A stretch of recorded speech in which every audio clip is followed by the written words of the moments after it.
Stevenson falls to York tonight. Glenn Clark with head coach Paul Cantabene. Coach, penalties, face-offs, ground balls. It seemed like those were the areas that really tilted this game.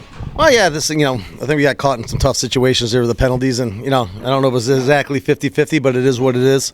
And so we got to stay out of the box for sure, and I think that hurt us a little bit. But I thought it was more the thing that happened was just the ground balls. They got, especially in the fourth quarter, they got more tough ground balls than we did. And I think that was the biggest key. And they played hard. We played hard. And then we were trying to get the ball back in the end there and give them those last 3 or 4 right there, trying to get the ball back. But that was good for us to practice as well. But we'll be back. We'll see them again hopefully in 2.5 weeks. But we got a lot of games before that. We got to take care of business for sure. What is the message after something like, I know how much goes into this game and how important it is in the conference? What is the message? How do these guys pick themselves up? I think we'll be all right. We've been there before. We've had some losses before, and I think we bounced back really well. I think the guys understand that. But I think we got to we got to do a better job when we get stops. We got to clear the ball better. I thought we had some turnovers and missed ground balls. I kept giving them possessions, and especially in that fourth quarter, that really kind of gave it to them a little bit. And I thought that happened in the first half, a little bit in the second quarter, where they won a little bit of a run and got the 7-6. So we'll be all right. It's one game. Things happen. They're a good team. I think we're a good team. We just didn't, things didn't go our way in the fourth quarter when we were trying to double and get things back, and things kind of didn't go our way. So we'll get there. Guys played hard.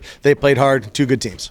Coach, at the risk of asking the dumb guy question, right? Yeah. Like when there is a struggle, something like the dot, is it just we just got to keep grinding? Like we have to just keep doing what we do, or do you have to think about making changes, something like that? I thought we made some few changes there. Gave Garrett a few shots, but I thought we were kind of there. We just, again, it was a ground ball thing. Like we kept just missing the 50-50 ground balls and not in a good possession in a good spot, and we have to come up with those ground balls more, I think. So I thought there's a few calls that didn't go our way that could have helped us out a little bit in some situations, but they probably thought the same their way. So it is what it is.